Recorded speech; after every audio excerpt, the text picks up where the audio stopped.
Welcome to the Freedom School, an opportunity to learn about history-bending campaigns and initiatives from across the globe.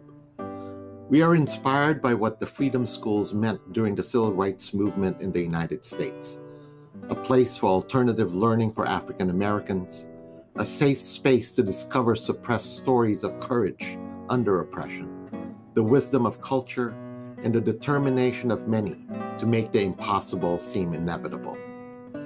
This Freedom School is part of Spadework, a program that seeks to nurture and develop a new generation of organizers committed to those same principles. Learning about the historical context of these important campaigns and movement initiatives allows us to reflect more deeply about our own current challenges. Inquiring and learning is part of the organizer's Spadework. Organizers are inspired by the people we meet and the stories we share with each other. We also know that this journey never ends, and along the way we find joy and satisfaction in practicing the proven organizing adage. Listen with an open heart to the lessons others have learned and apply what you think makes sense. Then reflect, rinse, repeat. If you are inspired by what you hear, or if you want to support the development of a new generation of organizers through Spadework, then consider making a small contribution to keep this going. Go to www.spadework.school/donate right now, or simply click on the link on the chat screen. Enjoy your time together. Adelante.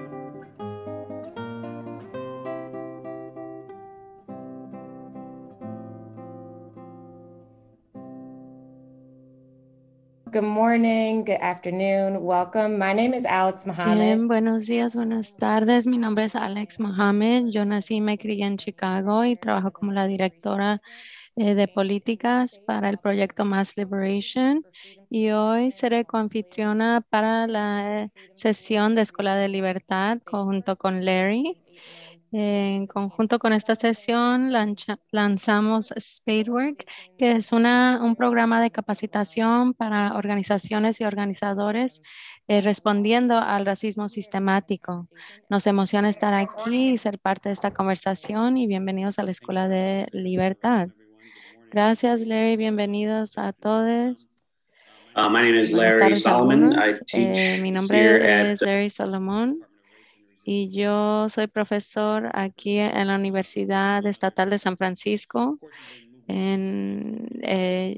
doy instrucción en cursos de organización de movimientos sociales y esta escuela de libertad a medio de Spadework de la que habló Alex es una parte esencial de cualquier programa de capacitación que realizamos nosotros para poder entender los movimientos sociales y aprender, ser inspirados y aprender las lecciones de las campañas de movimientos sociales del pasado. Y cada lunes por las últimas semanas hemos contado las historias de luchas claves que hemos tenido, ya sean compañeros o amigos de nuestros compañeros que nos acompañan para ofrecer lecciones muy importantes para nuestro esfuerzo de hoy. Y hoy tenemos a un invitado genial que le va a presentar a Alex, pero antes de comenzar, quiero dar nota que estamos haciendo transmisión en vivo en YouTube y YouTube también es el sitio en donde se guardan las sesiones de la Escuela de Libertad. Que hemos grabado en el pasado. Entonces, si les interesa, pueden ir a nuestro canal de YouTube. También vamos a dedicar una parte de esta sesión a sus preguntas y aportaciones. Vamos a recordárselos varias veces, pero utilicen el chat para ofrecer preguntas a nuestro invitado y ofrecer ideas o hacer comentarios sobre sus aprendizajes. Los leeremos en voz alta más a continuación. También vamos a tener un correspondiente de Spadework que va a ofrecer algunas aportaciones y aprendizajes de lo que escuchó de la sesión. Y finalmente, antes de cerrar, hoy vamos a eh, dar un resumen o prevista de lo que vamos a cubrir para la próxima semana. Entonces, antes de hacer eso, le doy la palabra a mi coanfitriona Alex, que va a presentar a nuestro invitado de hoy, Alex. Gracias. Hoy nos acompaña César Ramírez. César es el fundador del movimiento de Mi Comita. César también es director de su organización y está hoy aquí para hablar sobre el Observatorio Ciudadano de Servicios Públicos, el cual él fundó. Y gracias por acompañarnos. Antes de comenzar, si nos puedes decir de dónde nos acompañas. Y como segunda pregunta, sabemos que Ecuador en algunas semanas va a tener un nuevo presidente y nos interesa saber cómo se siente sobre eso. ¿Cómo están? Muy buenos días, un honor estar con ustedes. Sobre la pregunta, yo soy de Ecuador, vivo en la ciudad de Guayaquil. Y sobre el tema electoral, ya fueron las elecciones hace 3 semanas. Ya tenemos un nuevo presidente en el Ecuador que se llama Guillermo Lasso.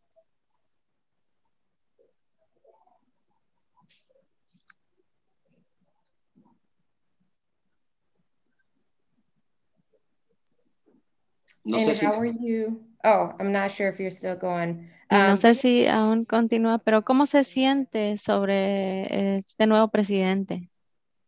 A ver, bueno, primero que es un presidente que ganó haciéndole fraude al candidato del movimiento indígena y popular, al doctor Yacu Pérez. Es decir, hubo un proceso bastante oscuro, lleno de nulidades, de alteraciones, inclusive de actas, del escrutinio. Entonces es un presidente que responde a intereses, porque Guillermo Lasso es un banquero, y responde a los intereses básicamente de las clases dominantes de nuestro país. Entonces, nos va a tocar una lucha bastante importante para ir recuperando espacios, porque lo primero que ha planteado es privatizar absolutamente todo. Primero quiere vender un banco que es del Estado. Segundo, quiere concesionar todas las carreteras, ponerlas en manos privadas. También los puertos de todo el país y las refinerías. Entonces, realmente la situación es bastante complicada para la mayoría de ecuatorianos. Él ofreció algunas cosas, especialmente un proceso de vacunación de 9 millones de personas en 100 días. Eso está yendo bastante bien, siendo objetivos. Y el día de hoy se inician las clases de manera presencial en todo el país, pero básicamente se están iniciando las clases en los colegios y escuelas particulares, que 1.300 escuelas y colegios particulares que han tenido básicamente y que tienen los recursos para adecuar sus instalaciones con unas respectivas medidas de bioseguridad. Nosotros estamos planteando que debió haberse primero terminado el proceso de vacunación de los 9 millones para que se reanuden las clases no solamente en el sector privado, sino en el sector público también.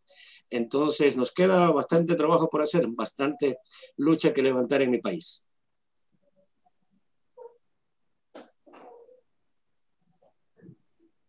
Yeah, that's a lot. Thank you so much for Sí, sharing. eso es bastante. Gracias por compartirlo. Le voy a dar la palabra a Larry.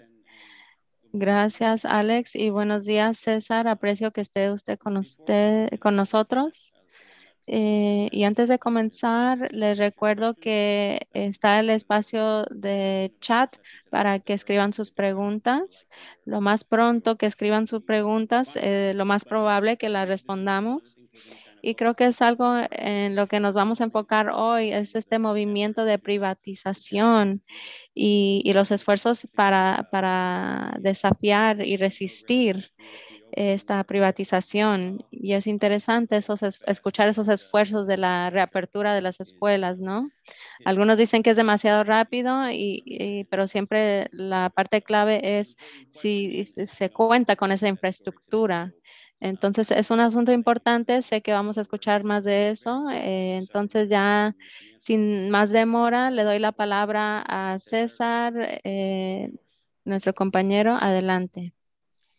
No sé si estoy hablando lo suficiente Ok. despacio como para que me vayan entendiendo. Disculpen la pregunta.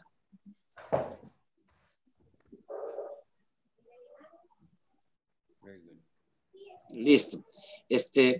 No sé si puedo yo compartir una presentación rápida que hicimos sobre el observatorio para que ustedes más o menos conozcan más, vean lo que lo que hemos venido avanzando.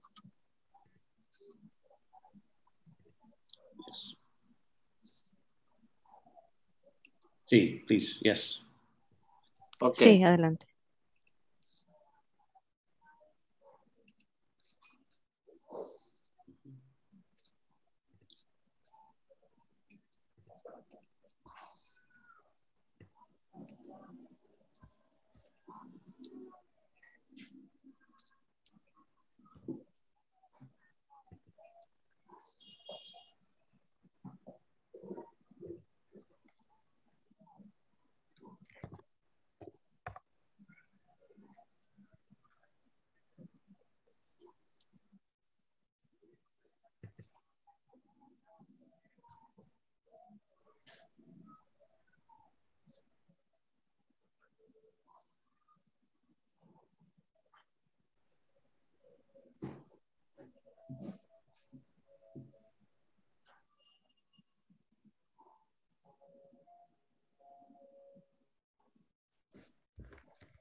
César, no sé si esta presentación debe tener audio o es sin audio.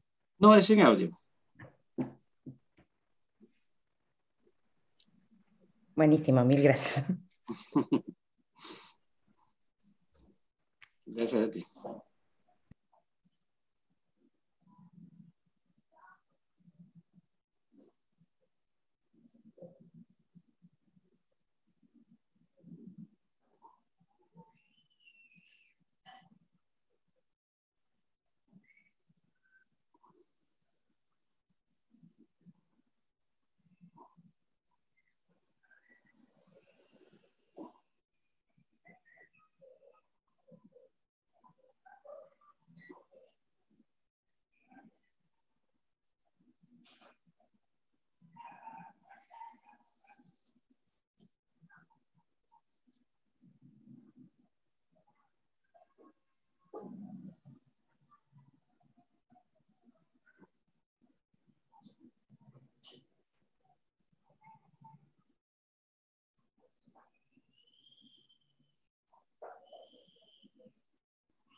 César, su micrófono está en mudo.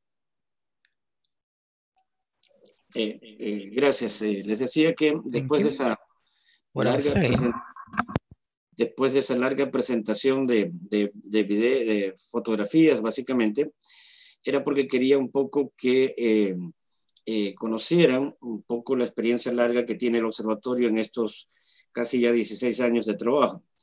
El Observatorio Ciudadano de Servicios Públicos nace para luchar contra las privatizaciones de los servicios públicos, pero nace impulsado por una comunidad de pobladores de sectores urbanos marginados localizados al sur de Guayaquil, que se conoce como el Guasmo.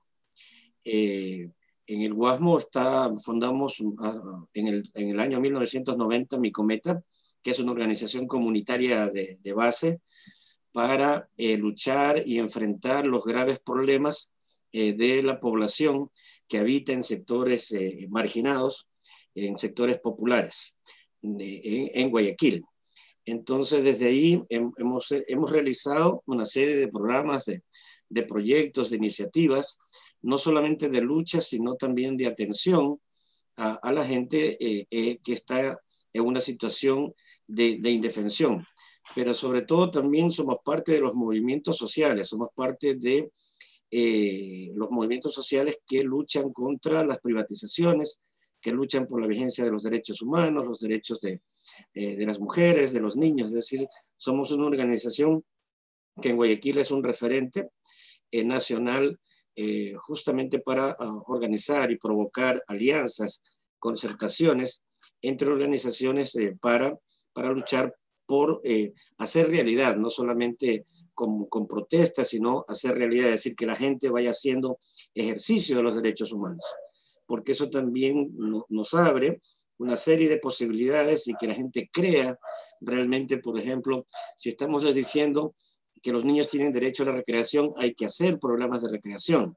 Hemos hecho, si la gente estamos diciendo que tiene derecho a tener una vivienda digna, a tener propiedad sobre su tierra, hemos luchado junto a la gente para que vivan esa propiedad, para que realmente tengan esa posibilidad, de tal manera que la utopía ya se acerca más a la realidad. Entonces eso nos ha dado mucha fuerza para poder enfrentar otras tareas importantes. Ecuador es un país que ha pasado por un gobierno que es importante que ustedes conozcan, que fue presidido por Rafael Correa.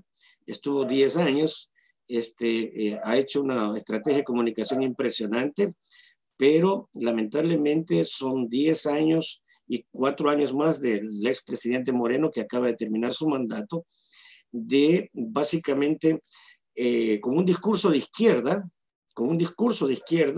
ha hecho todo lo que la derecha ha deseado. Y lo único que se ha hecho es modernizar a la sociedad ecuatoriana. Por ejemplo, mejorar un poquito los servicios, hacer algunas acciones básicamente enfocadas en bonos de desarrollo, en bonos de combate a la pobreza, pero al mismo tiempo ha tenido una actitud violenta de criminalización de la protesta social, de enjuiciamiento y cárcel para dirigentes populares y dirigentes indígenas. En los 2 periodos de gobierno, tanto los 10 años de Rafael Correa como los 4 años de Lenín Moreno. Muchos dirigentes indígenas y populares fuimos perseguidos en toda esa etapa, es decir, no es un asunto tan fácil contar esa experiencia, inclusive todavía hay personas que están detenidas por su lucha permanente, por ejemplo, por reclamar derechos. Hay maestros, por ejemplo, que están todavía detenidos por hacer una protesta social. Entonces, la situación que se ha vendido afuera del país, que la situación ha cambiado muchísimo, realmente es un completo engaño, una completa mentira. Sí se han hecho algunas cosas, pero también se han hecho otras cosas terribles, como por ejemplo, en tiempos del terremoto que hubo en el año 2016 en el Ecuador, en las provincias de Manabí y Esmeraldas, se incrementó el 2% de un impuesto y se recaudaron millones de dólares. Lamentablemente, ese dinero no fue para la población, no fue para ayudar a los afectados por el terremoto, sino que fue a los bolsillos de los dirigentes de los partidos políticos que básicamente estaban agrupados en ese tiempo con un partido político afín al gobierno nacional. Entonces, la situación lo mismo pasó en el gobierno de Rafael Moreno, de Moreno, que es el que acaba de terminar su mandato.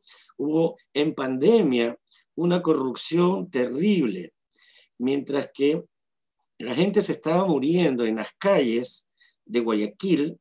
Ellos estaban haciendo negocios con la salud de la población, vendiendo las medicinas que eran adquiridas con dinero público en los hospitales.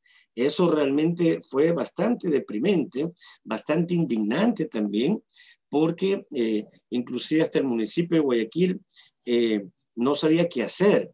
Las autoridades no sabían qué hacer. Bueno, está bien no saber qué hacer, pero esconderse en la casa, es decir, de decir con pretexto, enfermarse de COVID y en una semana decir que ya se curó, chuta, decir es una gran mentira. Entonces son esas cosas que realmente son las impresionantes, ¿no?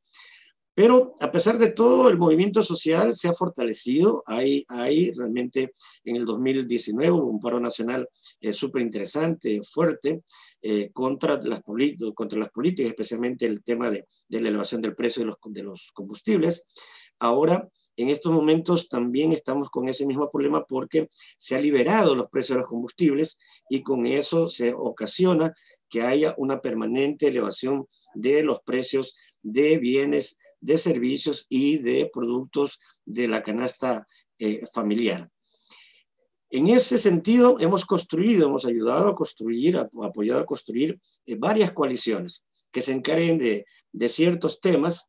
Por ejemplo, construimos en estos momentos, en Guayaquil se llama Alianza por Guayaquil, que es básicamente una alianza social y política para enfrentar los grandes objetivos que tiene luchar contra un municipio que ha sido indolente, que no gobierna, que no administra los bienes para beneficio de los ciudadanos, sino que inclusive ha hecho, por ejemplo, contratos con sobreprecio exagerado y que están siendo cuestionados por las autoridades también y por los medios de comunicación. Entonces, hay una alianza por Guayaquil, tejimos una alianza nacional que se llama Nosotros Ecuador, que es básicamente para enfrentar también en alianza con otras organizaciones como la CONAIE, que es la mayor organización indígena del país, enfrentar las tareas nuevas que se vienen, ¿no? Eso, hay una coalición que ya tiene un espacio de 2 años, que se llama El Quinto Poder Somos Todos, que es la que vamos a presentar el día de hoy como un ejemplo específico de una alianza que deja lecciones positivas, pero que también deja lecciones negativas, que hay que tomar en cuenta. En ese sentido, ahí vamos a presentar ya mismo un video y yo les voy a contar un poquito cuáles son las lecciones positivas y negativas de esa alianza, ¿no?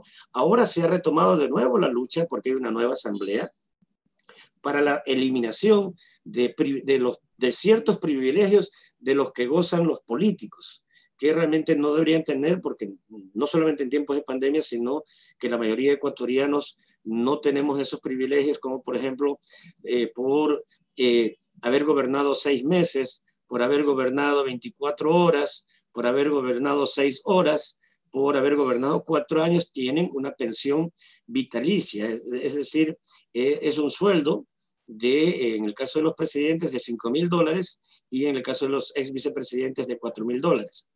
Y lo que es peor, hay, por ejemplo, Lenín Moreno, el que acaba de salir, va a recibir 2 pensiones porque fue vicepresidente en tiempos de Correa y ahora como presidente. Es decir, va a recibir doble, ¿no? Eso, entonces, por favor, les quiero presentar ahora sí el video de esa experiencia concreta para analizarla, para compartir con ustedes los errores, las limitaciones, pero también las potencialidades que tienen hacer alianzas con otras organizaciones. Okay. Les voy a contar en términos generales. En el 2018, en diciembre, nosotros presentamos una propuesta de ley por una figura legal que tenemos en nuestra Constitución que se llama Iniciativa Popular Normativa, que es que tú puedes presentar proyectos de ley ante la Asamblea Nacional con un proceso de recolección de firmas para que esa ley sea tratada en la Asamblea. Nos entregaron los formularios, el Consejo Nacional Electoral nos entrega los formularios y recogimos más de 65,000 firmas en todo el país para presentar esta propuesta de iniciativa popular normativa. es una propuesta de ley construida colectivamente, que apenas tiene 2 artículos, básicamente para eliminar los artículos de una ley que permite el pago de las pensiones vitalicias. Pero lo más rico de todo este proceso fue que constituimos equipos de trabajo en las ciudades, en las 21 provincias. Había equipos voluntarios que lo único que hacíamos era enviarle el formulario para que impriman y recojan las firmas, y la gente se encargaba de hacer ese trabajo, de explicar, de recoger las firmas, de enviarlas nuevamente a Guayaquil, a la sede del Observatorio Ciudadano de Servicios Públicos.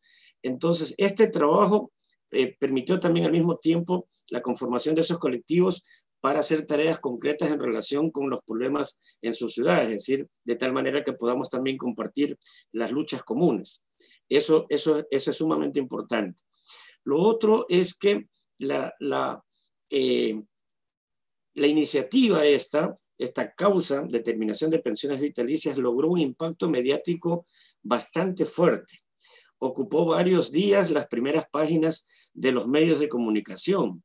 Se realizaron 292 reportajes en diferentes canales, tanto impresos, radiales y televisivos. Además de eso, el tema se posicionó tanto en las redes sociales que hasta ahora hay publicaciones sobre este tema de la eliminación de este privilegio que es recibir una pensión vitalicia. Actualmente, la semana anterior nos hemos reunido de nuevo con los jefes de los partidos, de los bloques existentes en la Asamblea para entregarles la propuesta de ley, y además de eso recordarles que está en la Asamblea Nacional los paquetes con las firmas de apoyo a esta iniciativa y que demanda que sean tratados. En plena campaña electoral se logró que 2 candidatos presidenciales digan que van a terminar las pensiones vitalicias. Uno es el caso del doctor Yacu Pérez, que fue el candidato por el movimiento indígena y popular, Pachacutic, y el actual presidente también se comprometió públicamente a eliminar estas pensiones vitalicias. Entonces, nuevamente hemos vuelto a la carga, a la lucha para terminar con esas pensiones vitalicias, y la próxima semana continuaremos. Hemos hablado ya con los jefes de algunos bloques y nos falta todavía hablar con el bloque que pertenece al movimiento, creo que es el partido político del presidente Lasso. Entonces, todas estas cosas es importante, varias lecciones, y que de esas lecciones quería ¿Sí? Adelante, disculpe. Ok. Las lecciones. Uno, que realmente primero hay que hacer un buen análisis de cómo presentar nuestras causas. Yo creo que ese análisis estratégico, político que hay que hacer para presentar una causa, para encender la mecha, eso es clave. Es decir, hay que sopesar todo antes de impulsar una causa. Es decir, hacer lo que nosotros hacemos para nuestro trabajo, en nuestros proyectos, que es hacer un cuadro de fortalezas, oportunidades, debilidades y amenazas. De tal manera que ya con anticipación podemos anticipar algunas trabas que se pueden dar en el camino. Y de hecho hay varias trabas que se presentan en el camino, que tenemos que un poco variar la estrategia. Eso. Lo otro, que no podemos solos. Realmente ninguna organización puede con una causa solos. Y no solamente para hacer las causas, para impulsar iniciativas poderosas, sino también inclusive hasta para desarrollar proyectos, iniciativas, no solamente ahora por estos temas de pandemia, es con mucha más urgencia hacer esas alianzas porque nadie dispone de todos los recursos del mundo para poder impulsar, porque toda acción demanda gastos, demanda una inversión. Y hay cosas que necesariamente las alianzas te permiten ir con más rapidez, porque la gente, de los aliados, ponen recursos, ponen también inclusive personas, que es sumamente importante esto, que ya mismo voy a hablar de las personas, para poder impulsar las causas. Entonces, solitos no hubiésemos podido avanzar tanto. Hemos logrado algunas cosas en el país. Varias, por ejemplo, una de las cosas es incluir en la constituyente, en nuestra asamblea, en nuestra nueva constitución, la prohibición de privatización de los servicios públicos. Eso está en la constituyente. El manejo público o comunitario del agua está en nuestra constitución. Pero lamentablemente en el caso del agua de Guayaquil, porque logramos tumbar las concesiones en otras ciudades, lamentablemente en el caso de Guayaquil, en ese tiempo no pudimos porque había un contrato de concesión establecido a 30 años desde el año 2000 y la nueva constitución es del año 2008. Entonces hay una fuerte pelea, una fuerte presión también de los empresarios para impedir justamente que se termine el contrato de concesión del agua en Guayaquil con Interagua, que en ese tiempo era propiedad del señor Bechtel, que tiene la sede en California. Inclusive fuimos a hacer un plantón en California. Allí se nos ocurrió, inclusive pusimos una demanda en una instancia que se llama CAO, que es una especie de defensor del pueblo, que son para los préstamos internacionales que se hacen cuando afectan a cada préstamo tiene cláusulas de afectación.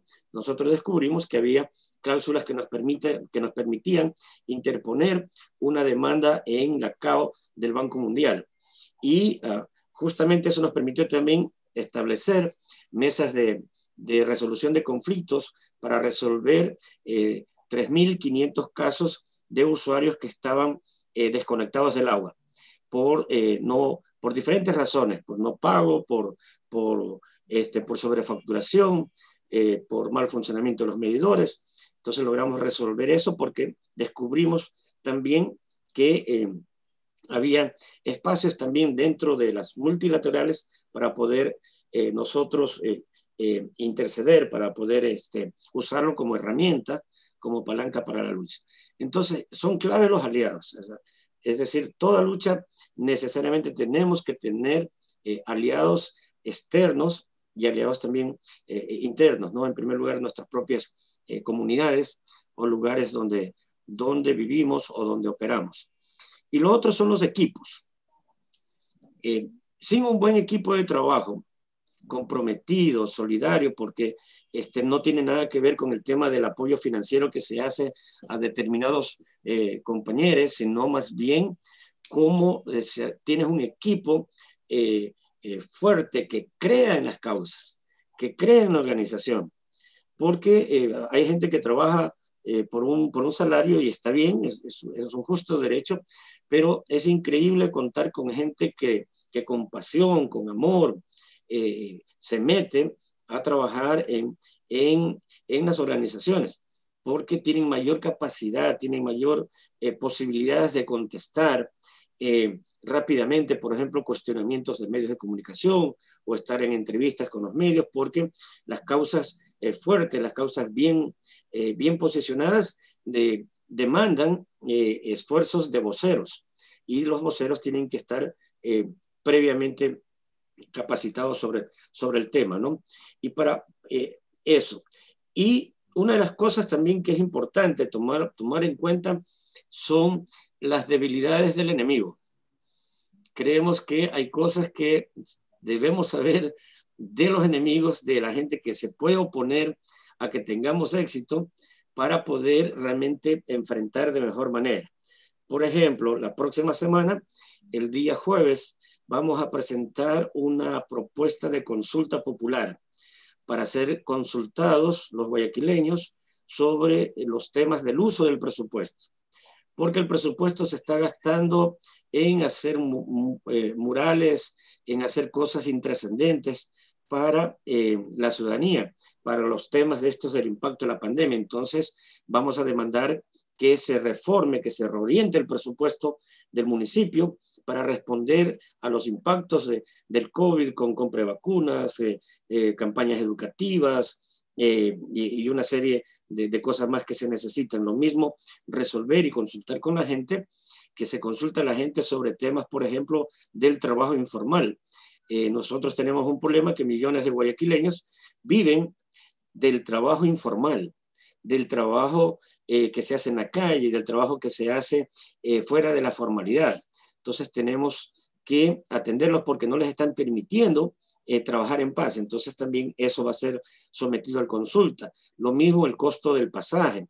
Con el pretexto de la elevación de los combustibles, quieren elevar en 10 centavos más el costo del pasaje.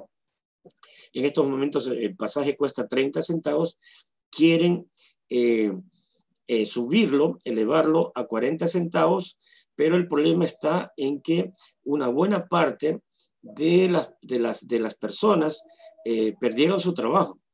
En la pandemia se hizo una ley humanitaria que le permitió a los empresarios de nuestro país liquidar, despedir con indemnizaciones, por ejemplo, de 200, de 300, de $400 por 20, 25 años de trabajo. Es decir, en vez de que la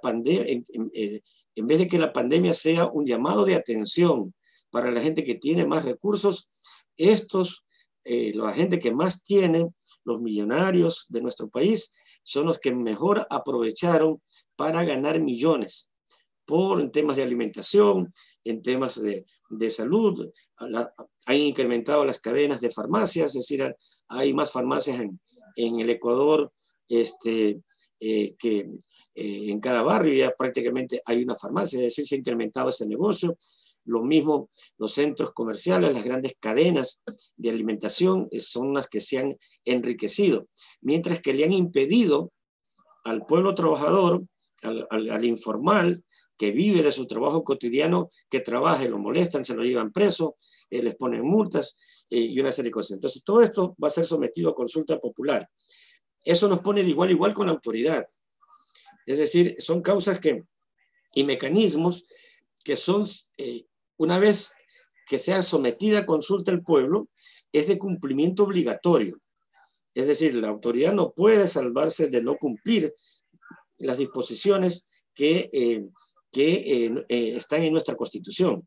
Nuestra Constitución es rica porque fue una Constitución construida con la gente, por la gente. Hicimos bastante lobbying, ¿ya? Para que las cosas interesantes, más importantes para la población, realmente queden en la nueva Constitución que tenemos desde el 2008. Es una Constitución que garantiza derechos. Claro, ahora los sectores dominantes van a impulsar una consulta popular para desaparecer algunos derechos de participación, porque la Constitución nos permite controlar, nos permite hacer fuerza usando herramientas legales, es decir, hay que usar mucho también el tema de la legalidad para poder impulsar causas, ¿no? Eso sí, en breves rasgos, disculpen que haya sido tan extenso a la falta del video, pero quería contarles esta experiencia, ¿no? No sé si tengan hasta ahí alguna pregunta.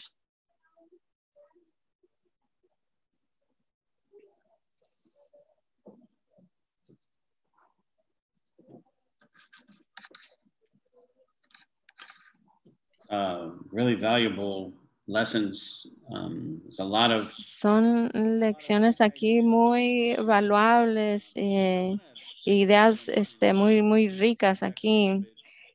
Si no le molesta, quiero regresar a esos puntos o a las imágenes que usted mostró en la presentación de diapositivas.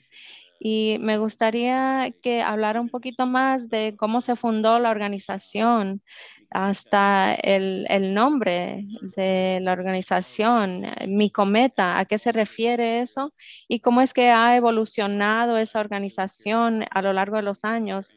Y ya que estamos hablando de alianzas, me interesa saber cómo, qué parte, qué rol juega su organización en esa alianza, y igual también que hable un poco de su evolución. Chévere, gracias por la pregunta. Mi Cometa nace jugando. Nos reuníamos en la casa de mi madre hace años para construir con la gente, con los muchachos, cometas. ¿Ya? No sé si creo que en Centroamérica se llaman papalotes, no sé cómo se llaman en Estados Unidos, ¿no? Pero son esas cositas que vuelan, que se hacen de papel y de caña. Nos reuníamos todos los domingos un rato, ¿sí? Para hacer eso. Y empezaron a contar problemas que vivían los niños en sus casas, ¿no? Problemas de violencia, problemas de una serie de situaciones de carácter familiar, y eso me obligó un poquito a ir a las casas de los muchachos a hablar con los padres, ¿no? Para ver de qué manera podemos ayudar, intervenir. A veces la gente, por información, básicamente usa a veces la violencia contra los niños, ¿no? Por falta de información, por falta de educación. A veces la gente no conoce ciertas cosas de cómo lidiar los problemas con los niños, ¿no? Y eso se ha evidenciado mucho, por ejemplo, en esta pandemia también, que los padres no estaban preparados para estar todo el día con sus niños en la casa. Y los niños estando, inclusive recibiendo procesos educativos, ¿no? O sea, fue un cambio inmenso, la gente no estaba preparada, entonces había casos realmente de violencia que te da el escaso conocimiento y también la falta de paciencia también, ¿no? Bueno, así iniciamos. Entonces eso nos llevó a pensar e ir hablando con mucha gente, ir hablando con los líderes de la comunidad, con los líderes más cercanos. Yo vivo en el Guasmo, que es un barrio popular. Hace tiempo, que hace más de 30 años, eran casas de caña, había agua, puentes para cruzar, como es una favela, como es un pueblo joven en el Perú, ¿no? Porque las favelas ya han mejorado un poquito su situación, ¿ya? Pero como es un pueblo joven en el Perú, ¿no? Que las casas se construyen de caña, de lo que se podía, y los puentes también igual, entonces había que caminar bastante para poder transportarse para ir al centro de la ciudad. Esos diálogos, esas conversaciones, esos apoyos, nos llevaron a pensar en construir una organización que permita justamente enfrentar esos problemas, pero al mismo tiempo también ofrecer formas de lucha para conseguir las cosas. Por ejemplo, al principio luchábamos por lo que se llama rellenar los lotes, rellenar las calles, rellenar las avenidas, es decir, echarle piedra y tierra a las calles para que se puedan, para poder transitar, para que puedan ingresar los vehículos, ¿no? Esa fue nuestra primera lucha. Y eso lo hicimos con la gente. Entonces, ahí hubo un hecho también importante que nos posicionó bastante, fue que fuimos a hacer una protesta frente al municipio de la ciudad y nos encadenamos a los postes del edificio, ¿ya? Y nos dieron, primero que nos corrieron bastante bomba lacrimógena, nos dieron bastante palo, nos apalearon durísimo y nos metieron preso, ¿no? Estuvimos presos varios compañeros algunos días. Entonces, eso fue un hecho también que, a pesar de lo doloroso, también fue un hecho que nos ayudó a posicionar la organización, es decir, a posicionar, aunque tenía un nombre llamativo, es decir, como de niño, ¿no? Mi Cometa, ¿no? Entonces decían, realmente, pero poco a poco, asimismo también entendíamos que los problemas nuestros no solamente eran los problemas del Guasmo, de una zona, sino los mismos problemas lo tenían otras personas en otras partes de la ciudad. Entonces lo que hicimos fue ir a visitarlos, hablar y convocarlos a una reunión para ver de qué manera podemos juntarnos por ejemplo, para luchar, nosotros estábamos condenados a no tener agua y alcantarillado. En el año 90 que formamos Micometa, ahora recién en el año 2010 estábamos condenados que en 20 años de concesión, es decir, ya recién en este momento, en este año, hubiésemos podido tener agua potable y alcantarillado, si es que no hacíamos nada. Pero descubrimos que hay un contrato de concesión. Nadie sabía que el agua estaba en manos privadas. En el año 2000, 2003, nadie sabía. Nosotros ahí nos enteramos, porque estábamos buscando por qué no tenemos agua, por qué no tenemos alcantarillado. Y la misma pregunta empezamos a hacer a la gente de otros sectores, de otras zonas. ¿Por qué no tienen agua? ¿Por qué no tienen alcantarillado? No, es que nadie sabía que estaba en manos privadas y que había un plan de concesión. Entonces pedimos una copia del contrato, hicimos varios plantones, y plantones creativos, pacíficos, música, llevábamos flores para regalar a los empleados de esa empresa, es decir, hasta que nos dieron finalmente una copia del contrato. Ahí descubrimos toda la operación. ¿No? Primero, quién era el dueño de esa empresa Interagua. Ahí descubrimos que era propiedad de un gringo que se llama Bechtel. Pensábamos que era una empresa, pero finalmente ha sido un apellido, un nombre, ¿ya? Y con el paso de los años, esa empresa vendió las acciones, vendió la parte, pero le vendió a una empresa que es mucho más voraz, pero que es más inteligente, que es Veolia. Esa es una empresa voraz, es decir, que persigue el fin del lucro, pero que es sumamente inteligente. O sea, ellos realmente no son la típica empresa privada. Ellos trabajan con líderes comunitarios, los enamoran a los líderes comunitarios, les dan regalos, les ayudan con cosas, hacen proyectos interesantes, es decir, para lavarse un poquito la cara, ¿ya? Pero la naturaleza de la concesión es privar a la gente que no puede pagar, porque si no puedes pagar, 2 planillas te cortan los servicios, te cortan el agua. Se paga por un alcantarillado que no es técnicamente sanitario, sino que solamente es retención y licuado de sólidos. Se paga el 80% de la planilla de agua. Entonces, son esas cosas que la gente ya empieza a manejar, a cuestionar. Y el observatorio se forma como herramienta, porque Micometa era del WASMI, no queríamos nosotros inundar, mejor dicho, o invadir el terreno, el territorio donde están otras organizaciones. Más bien nosotros decidimos, más bien construir el observatorio para juntar a las diferentes organizaciones con una nueva denominación que te permita que sea más amplia, que permita justamente que la gente no se sienta invadida, porque también ese es un problema. Reemplazar el poder, aunque sea mínimo, chiquito, que tienen las organizaciones, es terrible. Eso no se puede hacer, no se debe hacer. Entonces, más bien, lo que hicimos fue una invitación a estar juntos, a actuar juntos para lograr ciertas cosas, ¿no? Y poco a poco nos hemos ido poniendo metas. Ya el observatorio no puede estar en todo el país, porque no nos interesa como membrete estar en todo el país. Entonces tenemos que construir alianzas y poner nombres diferentes a las alianzas para atacar problemas y atacar proyectos y hacer causas determinadas. No sé si con eso te respondí, Lar.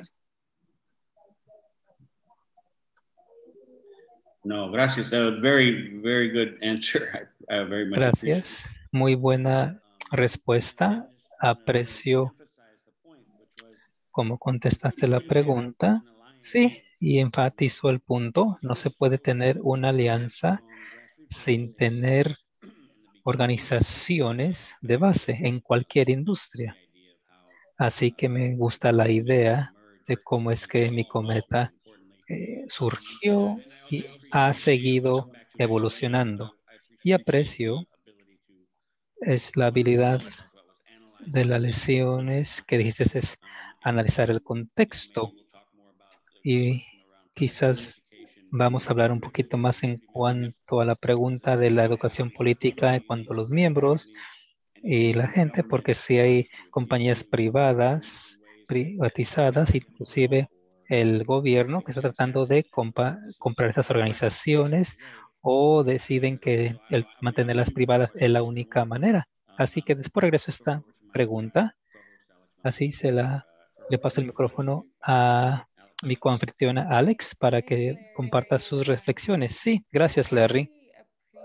Sí, aprecio bastante el nivel de detalle que compartió con nosotros, dejándonos saber cómo empezó este trabajo.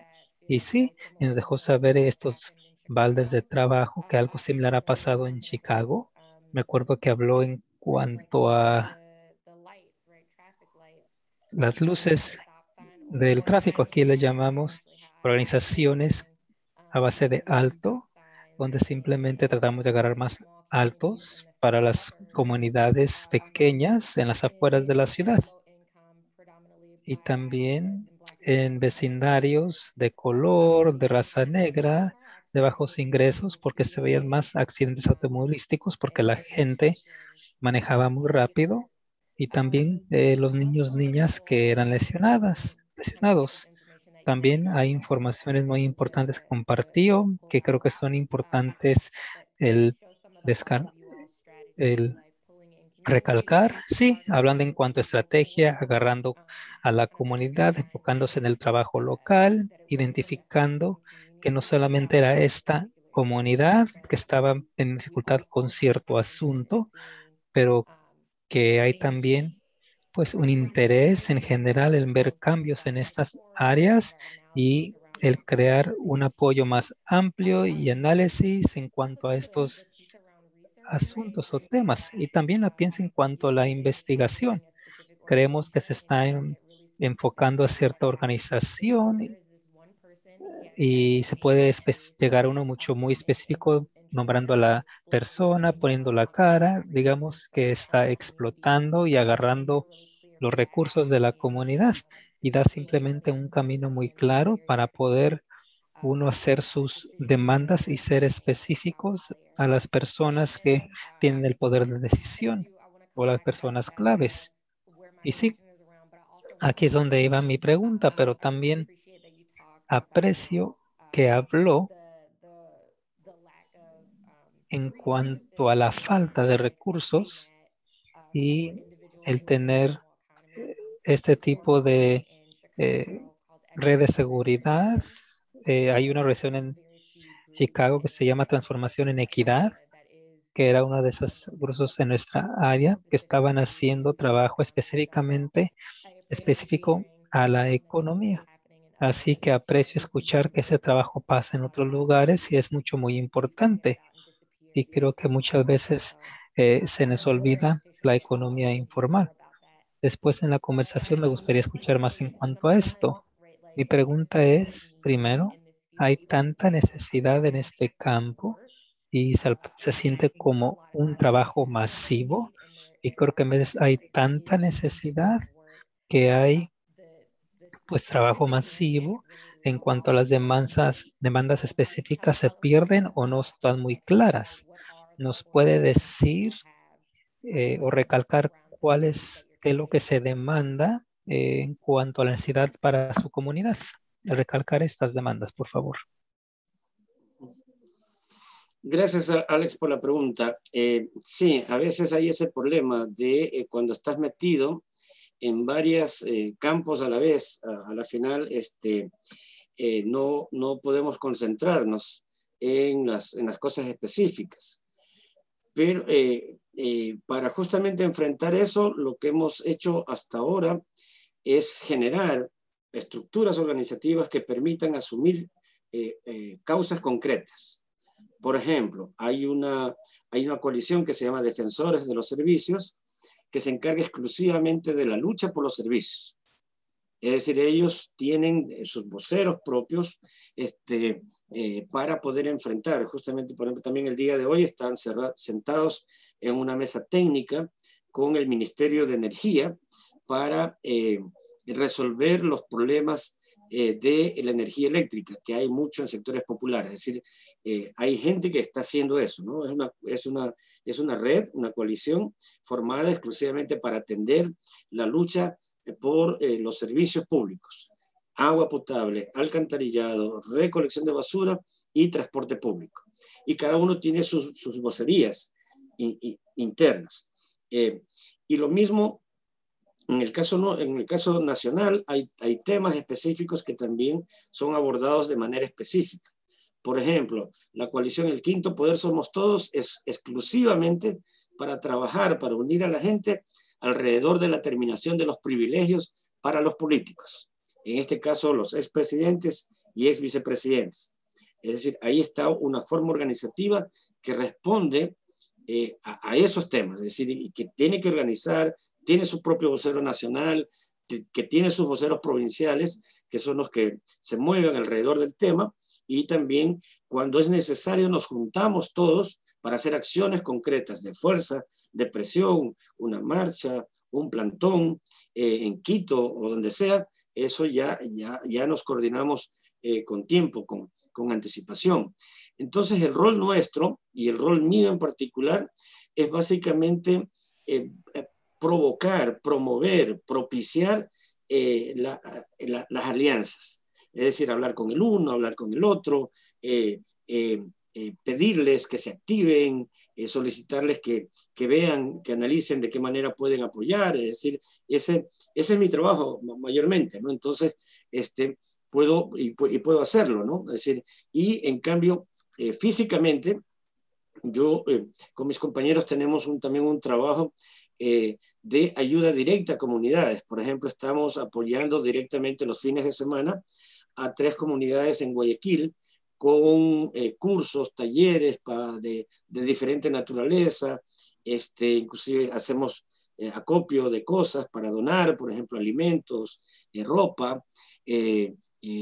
Ayudamos 2 escuelas deportivas, le conseguimos balones, esas cosas, ¿no? Es decir, también hacemos esa gestión en fin de semana. De tal manera que la gente, como nos ve actuando de manera concreta, tangible, sobre problemas concretos, la gente es mucho más fácil, más permeable para creer en las posibilidades de aliarse, ¿no?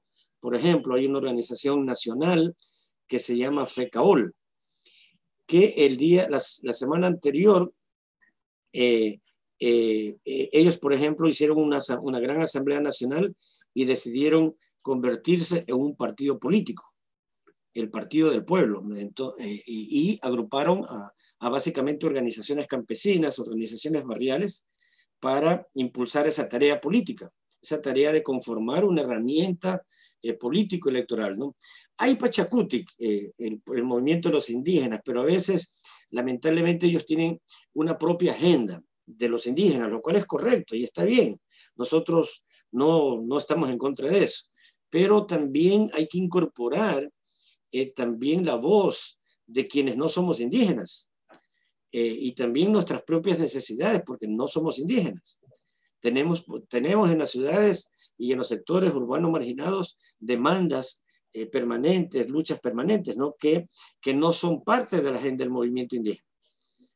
¿Ya? A veces nos unimos en cosas concretas, como por ejemplo la elevación del precio de los combustibles, ahí estamos todos. Pero ya en las demandas específicas, lamentablemente las organizaciones nacionales no las toman en cuenta. Y ese es un error, porque creo que la mayor potencialidad ahora es trabajar desde lo pequeño, desde el territorio, porque ya esas figuras de entidades nacionales como que no responden a las bases, es decir, se están olvidando de sus bases. Y eso es un error, ¿no? Que tarde o temprano se darán cuenta. Pero es importante tener estructuras nacionales, siempre y cuando esa estructura nacional tenga niveles de diálogo, de interacción directa con la gente que está en la base. Yo creo que eso es sumamente importante. Si no, caso contrario, las cosas pueden convertirse en otro, ¿no? En proyectos individuales, en proyectos donde se usa el poder, en proyectos donde se usan los recursos para beneficio personal o de grupo también. Y es legítimo, por ejemplo, que los indígenas tengan una agenda indígena, correcto. Nosotros no nos oponemos a eso. Pero si estamos juntos, si hay un partido político, debe haber, bueno, también la misma palabra dice, ¿no? Partido, ¿no? Partido es una parte de la sociedad. Entonces, realmente debe incorporar las demandas de las otras comunidades, de las otras personas, ¿no? En eso estamos, ¿no? Hacemos lo más posible, ¿no? De tratar de... Eso tiene también al final también errores también, ¿no? Porque a veces cuando quieren atacarnos, bueno, siempre la gente ha hecho campañas, por ejemplo, de Interagua, cuando quiere atacarnos, por ejemplo, hace campañas exclusivamente en contra mío, como persona. O sea, manda cadenas de televisión, hace que otros dirigentes digan tonterías sobre una persona. Entonces, o sea, tiene esas cosas también, ¿no? Entonces, porque de alguna manera, es decir, hay personas que tenemos una capacidad inmensa para dialogar, para poder convenir, para poder juntar gente. Y esa capacidad y esa habilidad no la tienen todos, lamentablemente. Esas son cosas que hay que reconocer. Cada uno tiene sus experticias. Cada uno tiene sus... Por ejemplo, yo soy malo para escribir. Yo soy malo para teorizar. Es decir, si me piden escribir un libro, yo digo que no, porque no sé. O sea, no ha sido mi fuerte escribir. Lo puedo intentar. De hecho, he escrito algunas cosas, pero básicamente desde la experiencia. Por ejemplo, una guía de observatorios y veedurías. Tenemos un libro que se llama Vuelo de cometas, que es recoger toda la historia de mi cometa en los últimos 28 años. Tenemos un libro ya publicado de eso. Lo único que hice yo, hacer lo que hago, pedirle a la gente que escriba el pedacito. Es decir, a ver, este programa tuvo éxito, escriba sobre eso, y yo lo único que hice fue juntar, encapsular. Es decir, ese es mi don, llamémoslo así, ¿no? Y o también pedirle a otra gente que escriba investigaciones. Por ejemplo, tenemos un buen libro que todavía tiene vigencia para toda América Latina, es el libro que se llama Agüita Amarilla, que es básicamente, el nombre es por la canción de los toreros muertos, ¿no? Ese es el título del libro. Y le pedimos a una voluntaria norteamericana que lo escribe. Nosotros hicimos la investigación. Ella tuvo esa capacidad para escribirlo, para unir todo, ¿no? Entonces, realmente es un buen libro. También la historia de mi cometa, también le pedimos a una voluntaria también a sí mismo que escriba la historia de mi cometa, ¿no? Pero que la escriba con la gente directamente, que le pregunte a la gente cómo vivió la experiencia, cómo inició, qué es lo que hizo, qué es lo que le llamó más la atención. Y básicamente hay gente que tiene esa capacidad para escribir, ¿no? O sea, es decir, y hay personas que no nacemos con esa estrella, tenemos otras habilidades. Otros tienen habilidades para ser artista. Yo, por ejemplo, amo la música, mis hijas son músicas, todas tres, ¿ya? Pero yo no toco nada. Sí, no toco absolutamente nada. Me gusta la música, pero no aprendí a tocar guitarra, no aprendí a tocar clarinete, no aprendí a tocar la trompeta, como mis hijas sí. Tal vez porque provoqué oportunidades también, trayendo voluntarios para que enseñen a los niños, a los chicos a tocar un instrumento, ¿no?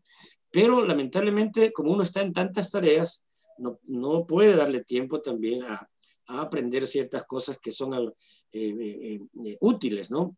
Por ejemplo, manejar este tema de la tecnología, del Zoom, de esas cosas me cuestan a mí, ya personalmente, porque no lo sé. Yo sé que tienen una serie de potencialidades, pero solamente los uso, pero no los manejo, no los domino. Primero porque no me llama la atención, ¿ya? Y por eso no lo hago, pero hay personas que manejan la tecnología de una manera impresionante. Hasta los niños ahora manejan mejor que yo el teléfono celular o las aplicaciones. O sea, ya un niño de 7, 8 años sabe más que uno, ¿ya? Y peor si se está dedicando a eso, a monearlo, a verlo, a desarmar inclusive las cosas porque desarman. ya para ver qué tienen dentro, cómo es que funciona. Yo realmente no puedo hacer eso. Entonces, eso, disculpen que me haya extendido en la respuesta, Alex, ¿no? Si tienen alguna otra pregunta, genial.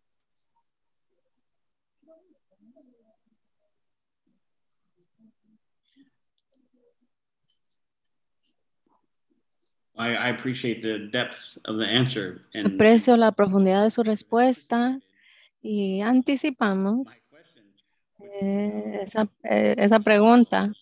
Bueno, que se trata sobre el desarrollo de liderazgo en su organización y qué tanto involucran a la gente en la comunidad y en la organización, en particular al desarrollar sus propias destrezas y aumentar su capacidad de estas destrezas.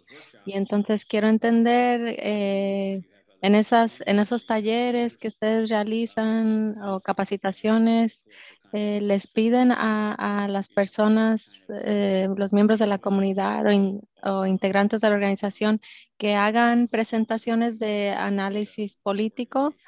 O sea, ¿cómo se aseguran que la organización tenga un análisis político? A ver, sobre eso ahora estamos usando bastante tener reuniones por Zoom, básicamente capacitación, ¿ya?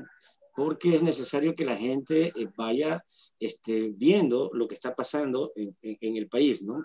Y lo vaya analizando. Entonces, como tenemos bastantes contactos de intelectuales, de gente que está pensando, que está analizando la situación del país, lo invitamos, es parte de las reuniones. Son 20 minutos antes de la reunión que alguien da una charlita sobre la coyuntura o sobre si nos interesa un tema determinado. Por ejemplo, ahora, la próxima semana, el domingo, en la noche que nos toca una reunión nacional, ahí vamos a hablar justamente de una lectura interpretativa de América Latina. Veamos quién gana hoy las elecciones en el Perú. Está reñido eso, ¿no? Esa situación está por décimos, así, entre Keiko y Pedro, ¿no? Entonces, eso también es parte. También nos interesa mucho, por ejemplo, el proceso constituyente chileno. Entonces, le hemos pedido a un compañero y a una compañera también que analicen desde las dos perspectivas, ¿no? Porque a veces la mirada de los hombres es distinta a la mirada de las mujeres. Entonces queremos tener ambas versiones, ¿no? Porque es importante, hay personas que no, básicamente para tener una versión desde el feminismo, pero también desde la intelectualidad, ¿no? Porque no todos los intelectuales son feministas, lamentablemente. Entonces tenemos que buscar también la opinión de mujeres que son intelectuales que apoyan el movimiento popular y que tienen una visión clara desde la perspectiva del feminismo, cómo enfrentar las luchas, ¿no? Yo creo que eso es vital. Y poco a poco también, porque hay gente que no está conectado con la teoría y la acción feminista. En las organizaciones nos cuesta meter ese tema. Nos cuesta, realmente la gente como que no quiere así, se reniega, no acepta, le cuesta, mejor dicho, ¿no? ¿Ya? Porque todavía tenemos micromachismos, ¿no? Micromachismos que se expresan en ciertas cosas, en ciertos hechos, hasta de la vida cotidiana. Entonces, pero poco a poco ahí le damos, ¿no? Por eso estamos tratando de meter las causas LGBTI, TT, entonces estamos ahí poco a poco, es decir, pero básicamente es empezar, ¿no? O sea, es empezar con la gente. La gente en las organizaciones tiene una herencia de la izquierda tradicional, de la izquierda esa dura, fuerte, donde también hay machismo, pues hay un machismo inmenso, o sea, no es una cosa de ahora, ¿no? O sea, tienen, en el discurso sí, bastante bien, ¿no? Uno escucha un discurso y dice, qué buen, aplausos, ¿no? Pero la práctica de la gente, ahí es otra cosa, ¿no? Todos tenemos que aceptar eso y poco a poco ir cambiando, ¿no? Eso es una de las cosas que cuesta. Pero sí, incorporamos los análisis en la gente, ¿no? Para que la gente pueda tener la información, para que no se deje llevar por lo que recibe en el WhatsApp o en el Facebook, ¿no? Porque hay de todo lo que llega, el 95% es invención. Apenas hay cosas, apenas digo, ¿no? Hay cosas interesantes, ¿no? Que hay que ver, porque hay cosas buenas también, pero la mayoría lamentablemente no. Entonces, por ejemplo, hoy llegó una noticia hace una hora, antes de conectarme con ustedes, que era Keiko había ganado con el 80% de votación, ¿ya? Y ya en el Ecuador estaban celebrando ciertas personas, ¿no? ¿Ya? Pero 80%, cuando después recibes otro que es así. O sea, esas son las cosas que a veces inclusive hasta hacen cometer errores a la gente, ¿no? Para poder abordar las cosas, ¿no?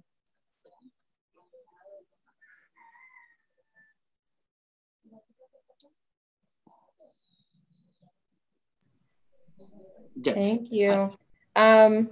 Around now is where we would usually have usualmente a esta hora invitamos a un correspondiente de Spadework presentando sus reflexiones, y hoy día no lo tenemos, pero sí tenemos a una participante que envió su pregunta.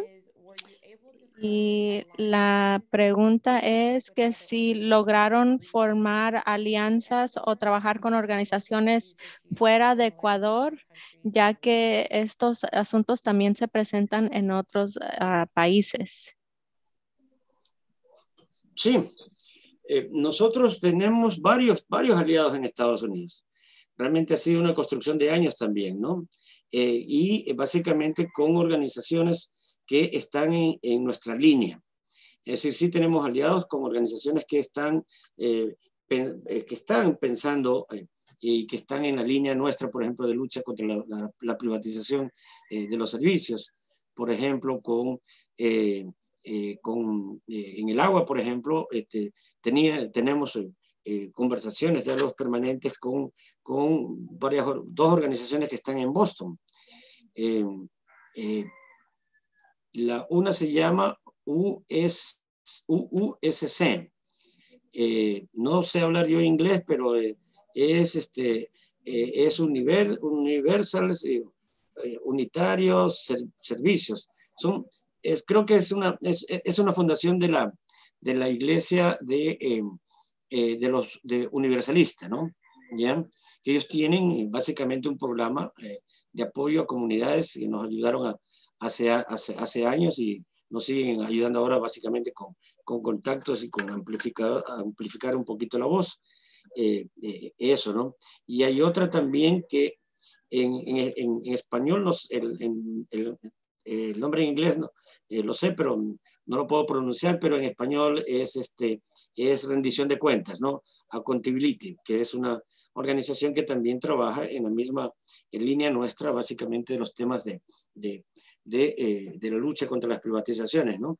Y tenemos una red latinoamericana que se llama Red Vida, que es Red de Vigilancia Interamericana por el Derecho Humano al Agua. ¿Ya? Esa tiene la sede en Bolivia. Allí también tenemos muy buena relación con los compañeros de Bolivia que lucharon contra Bechtel. Justamente conocer esa experiencia de lucha contra Bechtel en Bolivia nos permitió a nosotros también estar alerta sobre ciertas situaciones, ¿no? Ellos felizmente lograron terminar con Bechtel y Bechtel, después de terminar en Bolivia, compró en el Ecuador, o sea, vino al Ecuador, ¿no? A dirigir la concesión. Entonces, más o menos por los mismos años, salió de Bolivia y empezó en el Ecuador, ¿no? Tenemos otros aliados en Estados Unidos, que es una iglesia, por ejemplo, la iglesia congregacional de Branford, ¿ya? Que también nos ayuda en una parte, por ejemplo, los temas educativos de becas de Micometa para niños y niñas, ¿no? Pero una buena parte del trabajo ya externo, es decir, fuera de los proyectos, el trabajo mayor, el mayor peso, lo hacemos con gente voluntaria. Es decir, ahí realmente no podemos tener recursos porque son bastantes.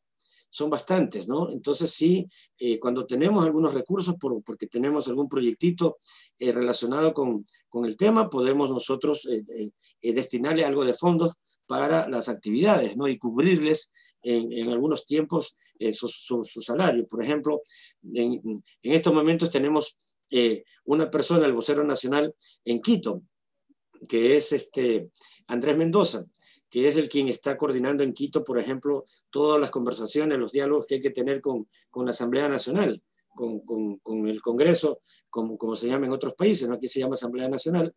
Él está responsable de eso y tenemos que cubrir el costo de su estadía y de su manutención allá, además de cubrir también su salario, ¿no? Porque él no vive en Quito. O sea, tuvimos que enviarlo justamente porque no había nadie que pueda destinar tiempo completo a hacer esa tarea, porque esa tarea sí demanda esfuerzo, demanda tiempo completo y demanda que alguien invierta en él, ¿no? En cambio, en las provincias tenemos aliados que son de otras organizaciones que se cubren sus propios gastos, que acompañan en las delegaciones nacionales para hacer ciertas cosas, o cuando hay concentraciones, cuando hay plantones de carácter nacional, buscamos recursos para cubrir básicamente esa actividad, ¿no? Pero es una pelea permanente, es una lucha permanente el tema de contar o no con los recursos, pero ahí le hacemos, es decir, tenemos que ver de cómo nos las arreglamos, porque para nosotros no es un trabajo. O sea, son causas que hemos asumido como personas, como seres humanos, como ciudadanos que tenemos derechos a vivir con dignidad, a trabajar, a tener satisfacciones, a tener las cosas que realmente se necesitan para vivir en mejores condiciones. Entonces, eso es una lucha, es una tarea nuestra. ¿Ya? No es un trabajo para nosotros, es una lucha. Y que si alguien nos reconoce o nos paga por hacer eso, qué bien, o sea, excelente. Eso realmente es espectacular. Pero, o sea, la mayor parte del trabajo es voluntario, ¿no? El tiempo, a veces toca hacer viajes también, por ejemplo, y a veces no hay, entonces tenemos que ver cómo hacemos, ¿sí? Porque una organización como la nuestra, que no es una fundación, o sea, nosotros no somos una fundación, desde el principio hemos generado organizaciones, es decir, que no se conviertan en fundaciones porque tenemos una salvedad ahí, una observación desde nuestra perspectiva. Yo sé que las fundaciones en otro país sirven, valen, pero en nuestro caso nosotros nos negamos a hacer fundación porque eso en el Ecuador ha sido una historia de que la gente, cuando tiene una fundación, hay gerentes propietarios de las acciones. Entonces nosotros no queremos tener eso, o sea, no queremos ninguno de nosotros sentirnos dueños de las acciones, ni ser gerentes propietarios, pues, ¿ya? Más bien por eso básicamente hemos buscado una figura legal para que sea una figura colectiva que en nuestro país existe, ¿no? Que es básicamente la de fundar asociaciones, cuando se requiere la legalidad, porque a veces te piden, por ejemplo, el observatorio para pedir información. Durante los primeros 5 años nos daban, y cuando ya ven que la cosa es fuerte, hay información clave que estamos pidiendo, hay una ley de aquí de acceso a la información pública que tiene la obligación de entregarla, nos pidieron la legalidad del observatorio, es decir, que tengamos estatutos, directorio y reconocimiento legal. Entonces tuvimos que buscar una figura legal que nos permita, sin perder la identidad, nos permita operar legalmente y hacer todo, es decir, sin necesidad de que pongamos en riesgo las causas nuestras, ¿no? Los valores, los principios con los que nos estamos moviendo, ¿no? Eso.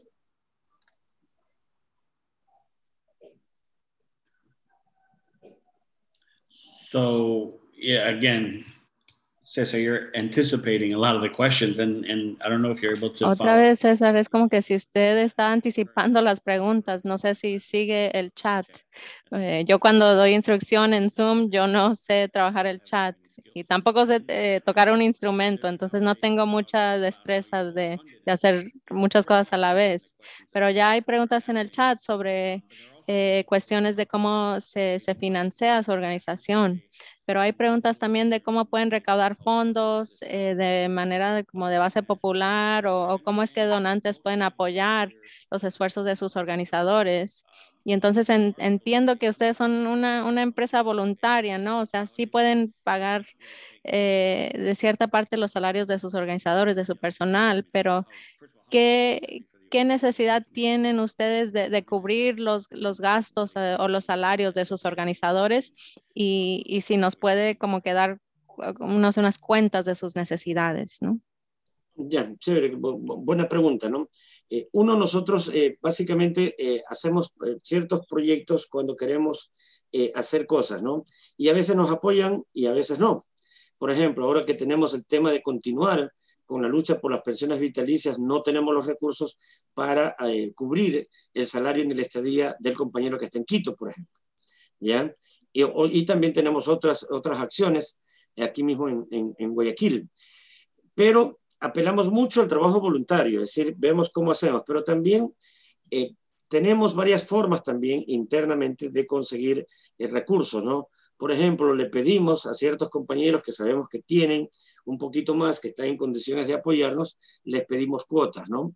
Ya, cuotas voluntarias, a veces ponemos una cuota específica para hacer ciertas cosas, ¿no? Por ejemplo, en estos días tenemos la constitución de un foro nacional para defensa de los derechos de la participación ciudadana, y a la gente le hemos, como es una alianza nacional, le hemos pedido una contribución de los que puedan 5 y los que puedan $10, por ejemplo, ¿no? Y así poco a poco, la gente también a veces da también, a veces no da, ¿no? Entonces siempre estamos en ese trabajo de la recaudación de fondos de manera más o menos permanente. Y de ahí sí, o sea, por ejemplo, cuando hacemos camisetas, las vendemos, cuando hacemos cosas que son como souvenirs y todas esas cosas así, ¿no? O sea, también se la hemos vendido a la gente, pero más sobrevivimos desde las cuotas internas, ¿ya? De lo que la gente mismo, que es parte de la organización, parte de las iniciativas diferentes, apoya, ¿no? Porque sabe que son causas, es decir, que nadie se va a enriquecer, ni nadie se va a beneficiar, sino que estamos cubriendo por lo menos algo que le permita moverse, que le permita hacer las cosas, ¿no? Las actividades, ¿no? Eso.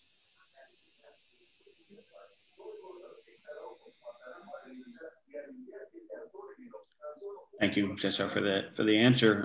Gracias por la respuesta. Y las personas pueden continuar con esta conversación en la caja chat.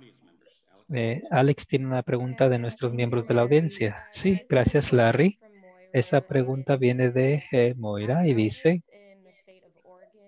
en el estado de Oregón está tratando de reformar para mantener a los personas a cargo responsables, además prevenir la privatización de los recursos para las personas, en agua en particular. Ha sido esto más difícil, especialmente con el movimiento antidemocrático, que es nuestra versión del Trump. Así que en su trabajo, ¿cómo se han organizado para este movimiento antidemocrático que están pidiendo el apoyo de ustedes? No entendí la pregunta. Discúlpame, ¿la puedes repetir de nuevo?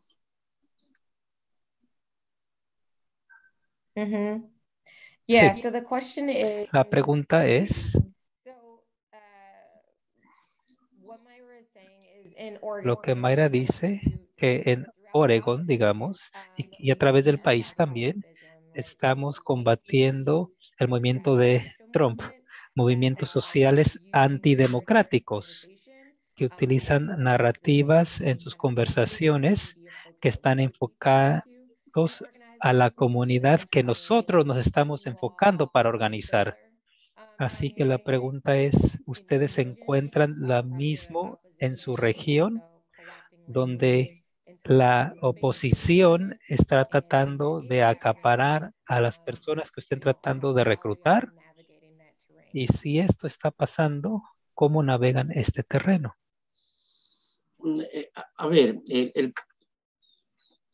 El problema es que recién vamos a pasar, estamos inaugurando un nuevo gobierno, entonces estamos a la expectativa de ver si es que realmente va a tener el mismo comportamiento de los anteriores. Porque ¿qué hicieron los anteriores? Crearon sus propias centrales sindicales. Por ejemplo, en el Ecuador hay una central sindical conformada por trabajadores, una central nacional, pero el gobierno construyó una CUT, una central única de trabajadores, que responde a los intereses del gobierno. Y más que ahora, que ya no están en el gobierno, responde a los intereses de un solo partido político, que es el partido del expresidente Correa. Entonces, no sabemos qué comportamiento va a tener el nuevo gobierno en relación con las organizaciones de carácter nacional. Por ejemplo, la Unión Nacional de Educadores en los anteriores 2 gobiernos fue perseguida. Le quitaron sus locales. Se les quitaron hasta el fondo de cesantía, una especie de banco que tenían, con $400 millones que habían acumulado durante años los maestros. El gobierno les quitó. Felizmente ya recuperaron sus locales y también recuperaron este fondo, con un poco menos, ¿ya? Pero ya por lo menos recuperaron el control del fondo, ¿no? ¿Ya? Vamos a ver cómo nos va con el comportamiento, es decir, vamos a ver qué hace. Si va a trabajar por la cooptación, eso todavía no lo sabemos, o va a trabajar por la confrontación, o va a trabajar por la independencia, es decir, que realmente se dedique a hacer gobierno. Es decir, ahí hay 3 escenarios que todavía no sabemos por cuál va a asumir, porque eso también todavía no podemos decirlo. Todavía no hay hechos evidentes que nos digan estamos por esto, ¿no? Hasta ahora, por ejemplo, hay cosas que el gobierno anterior le dejó haciendo para salvarle la campana, ¿ya? Y el nuevo gobierno no ha tomado todavía medidas en relación, por ejemplo, con esta. Es decir, todavía ha dicho que va a privatizarlo todo, ha dicho todo, ¿sí? Ya de antemano hay una oposición a eso, es decir, ya tiene una oposición a esas palabras de privatizarlo todo, pero todavía no da los pasos iniciales para hacerlo eso, ¿no? Por ejemplo, emitir un decreto ejecutivo o enviar una ley. La única ley que envió fue una ley de comunicación, pero que la ley de comunicación, la nueva, no es un peligro, o sea, más bien reconoce derechos y deja en el limbo algunas cosas sobre las cuales también nosotros nos podemos agarrar. Entonces, por eso no se ha dicho absolutamente nada sobre esa ley, ¿no? Porque también nos puede servir, tal y cual como está diseñada, nos puede servir también a nosotros, ¿no? Y al movimiento popular y al movimiento indígena en términos generales. Entonces, por eso nadie ha dicho nada, nadie ha cuestionado esa ley, le hemos dejado pasar, ¿ya? Pero todavía no envía las otras leyes. Y no está cumpliendo algunos ofrecimientos de campaña. Por ejemplo, uno de los ofrecimientos fue que el salario mínimo iba a ser de $500. Ahora ya empieza a decir que va a ser progresivamente, es decir, va a subir $25 cada año, ¿ya?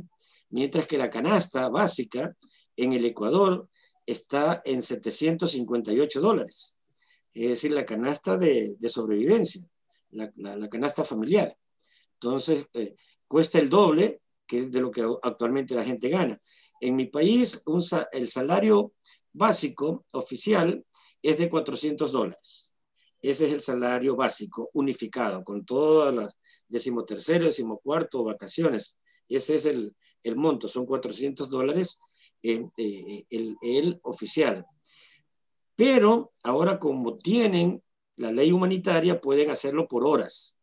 Entonces pueden terminar pagándote 200, como pueden terminar pagando 100. Y lo mismo te pueden liquidar sin nada. Es decir, hay esa ley, ¿no?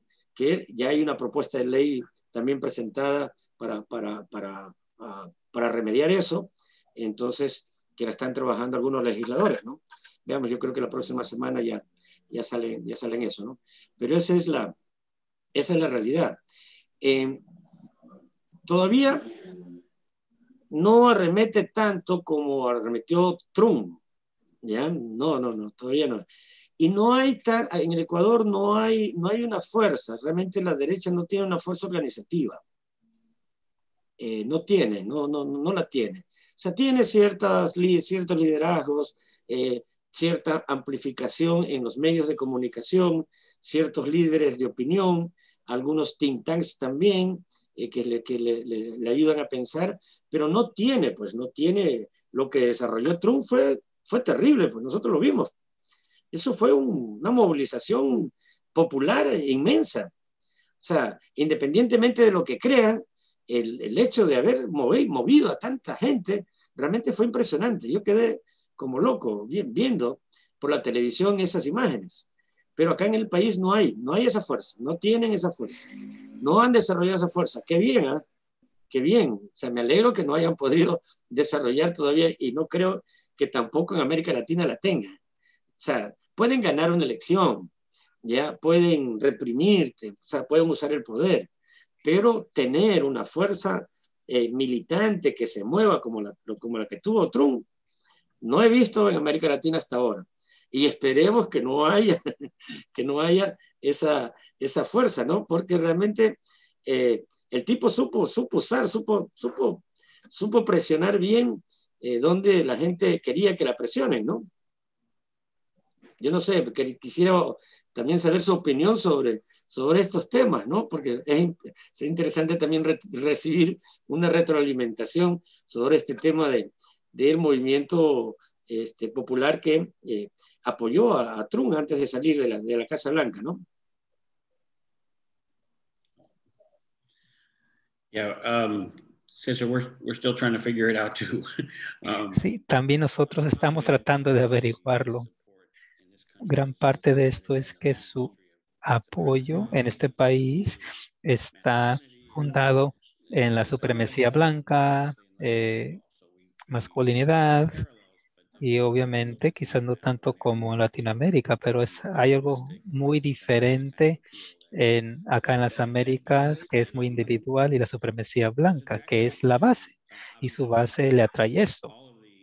Obvio, toda la agenda económica está enfocada en el privatismo, pero también pues en apoyar a estos líderes que les alimentan estas ideas. Así que tu respuesta me hace pensar, y muchos de nuestros personas que han estado aquí en el Freedom School o Escuela de Libertad, uno tiene que tener el dedo en el renglón de lo que está pasando en la comunidad, el entender la dinámica política, lo que está pasando localmente y a través del país.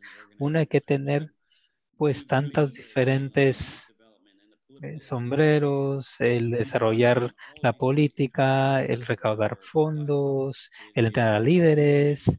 Además, eso lo marea a uno ya que se enfoca uno en tantas cosas. Así que le voy a hacer esta pregunta, ya que tiene tantos papeles dentro de su organización y lo ha hecho por tanto tiempo, me pregunto si hay algún consejo que usted tiene para las personas que están entrando en este tipo de papel de organización. Así que quizás no una sola vez, pero si hay alguna recomendación o consejo que usted le daría a los organizadores que están comenzando en estas ramas. Más que consejo, es compartir la experiencia, ¿no? Por ejemplo, yo no soy parte directiva, por ejemplo, de Micometa. Yo hace 10 años dije hasta aquí nomás y se eligió una directiva para que, bastante joven, para que enfrente las tareas. Si necesitan algún apoyo, alguna idea, alguna asesoría, me llaman. Pero, pero había también un proceso de formación, porque nosotros tuvimos, para hacer eso, a nivel nacional, tuvimos en el año 2000 al 2005 un programa nacional de formación de niños y jóvenes líderes. Los formamos por 5 años. Es decir, sembramos las bases para que después esa nueva generación de muchachitos, de jóvenes, de niños, puedan asumir otras tareas. Y es bueno porque, por ejemplo, ellos, una buena parte están liderando Mi Cometa, otros están metidos en diferentes espacios, algunos se han ido, han viajado, son presidentes o directivos de otras organizaciones, han fundado también su propia organización, han sido algunos, inclusive en algunas provincias, candidatos a puestos. Es decir, formamos una nueva generación.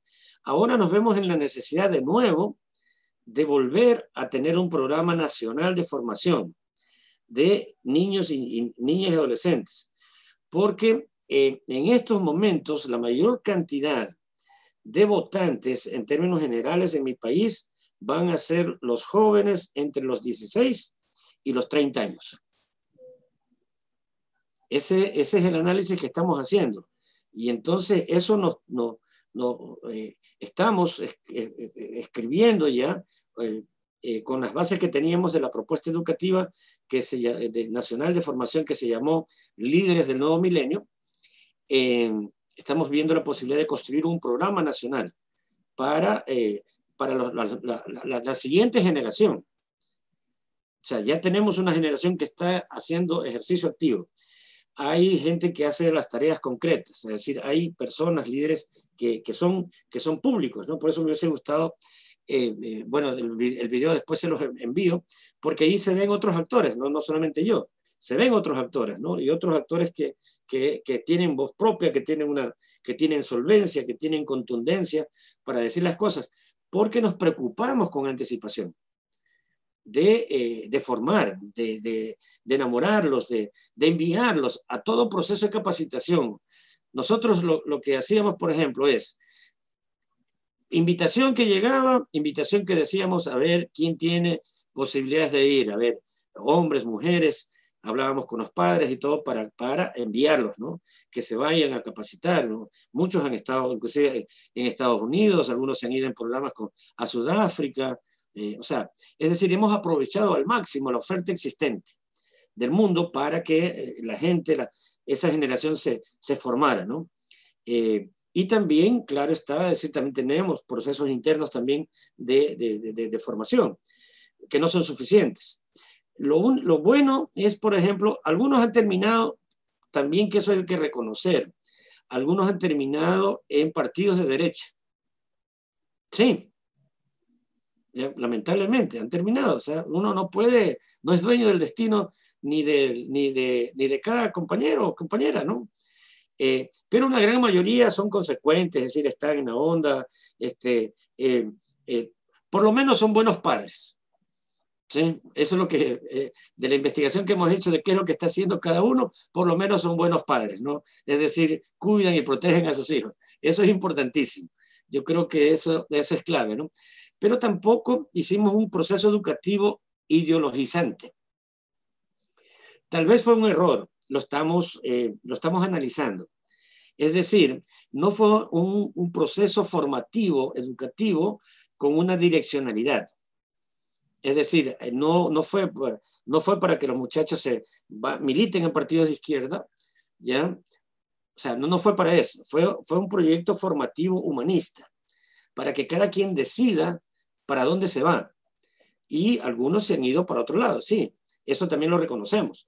Puede haber sido un error, una inversión, al final mal hecha, pero también puede ser una inversión bien hecha porque, por último, aunque estén en la derecha, imaginamos que están haciendo cosas bien, por lo menos no corruptas.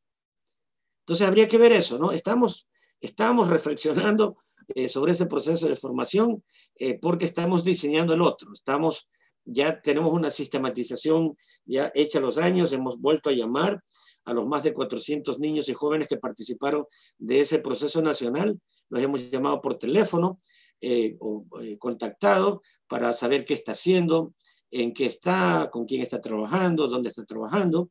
Eso nos permite tener los datos para saber exactamente si el proceso de formación después de 20 años, porque eso fue en el 2000-2005, después de 20 años, ¿cómo les afectó? ¿Cómo les...? Hay datos que tenemos que que son impresionantes, ¿no? Por ejemplo, ese que decía que por lo menos son buenos padres, ¿no? Estamos sistematizando la información, es decir, hay un par de compañeros y una compañera que está metida en el proceso de analizar esos datos, esas entrevistas que hicimos vía telefónica, para poder saber exactamente cómo hacer el nuevo proceso, qué ingredientes ponerlos, cómo alimentarlo un poquito más, ¿no? Porque como que hay sensación de que no, o sea, de hecho, decir algunas cosas no estuvieron tan bien, ¿no? ¿Ya? Pero fue interesante, o sea, fue un proceso de 5 años. Con ellos hicimos, por ejemplo, una cosa que se llamó Expreso Montecristi, que fue subir por elección cada semana a un grupo de niños y jóvenes para recoger ideas de la gente para meter en la nueva constitución. Eso lo hicimos en el 2006-2007, con los mismos niños, ¿sí? Los mismos niños y jóvenes de diferentes provincias, de diferentes lugares. Y fue genial porque se hicieron propuestas interesantes, temas de juventud, temas con énfasis en los servicios públicos, temas de defensa de los derechos de los niños, ¿bien? Entonces fue genial, ¿no? La experiencia, ¿no? De llevar un grupo de niños y jóvenes cada semana a una ciudad, ¿no? Luego a otra, luego a otra. Eso fue una cosa impresionante, ¿no? Con una buceta que la adecuamos para hacer esos viajes, ¿no? Eso. No sé si tengan alguna otra. Thank you, Cesar. Again, for a very Gracias, César, otra vez por una respuesta tan profunda. Y referente a ese tema sobre el crear esa cultura de un movimiento social, el hacer reflexión de los desafíos, de los errores, y eso sí muy importante. Y se nos está acabando el tiempo, pero de parte de Spadework y nuestra Escuela de Libertad, le quiero agradecer a nuestro invitado, a César. Siempre aprendemos bastante de estas sesiones y hoy no fue una excepción. Entonces, al agradecerle a César, también quiero darle la palabra a Alex, que va a hablar de nuestros patrocinadores. Sí, gracias por acompañarnos. Una nota de nuestros patrocinadores, que si la sesión de hoy les inspiró y quieren seguir, continuar el trabajo que hacemos, si gustan hacer una donación al sitio web que está enlazado en el chat, pueden apoyar nuestros esfuerzos en el que estamos capacitando la próxima generación de organizadores a nivel nacional. Por ejemplo, hoy recibimos una pregunta de un correspondiente Gamila, que es parte del primer grupo de nuestro programa. Y otra vez también gracias a todos, gracias al equipo de interpretación, a Ale, Naira y Abraham, gracias, excelente trabajo. Y ya que estamos concluyendo con esta semana 7, nos quedan un par de sesiones a lo largo de junio. Y la próxima semana vamos a escuchar de uno de nuestros grandes amigos y organizadores que van a hablar de el movimiento de trabajadores campesinos que trabajaron en las huelgas. Y también finalmente la semana 9 va a ser una conversación interesante. A base de conversaciones y de su retroalimentación, queremos elevar las conversaciones que han surgido de hoy de César y las sesiones previas de lo que nos ha enseñado la historia de los movimientos sociales. Entonces vamos a tener una conversación con nuestros organizadores jóvenes y vamos a destacar aprendizajes específicos y generales. Aún estamos buscando temas que resaltar, que destacar. Entonces, si tienen sugerencias, envíennos un correo en admin@spadework.school. Y finalmente, a fin del mes, tendremos a un académico, intelectual y organizador del movimiento estudiantil del Verano de Libertad y de la organización SNCC. Y otra vez quiero agradecer a nuestra audiencia a nivel nacional, internacional. Estamos aquí en la semana, a llegar a la semana 8 y nos vemos la próxima semana. Gracias.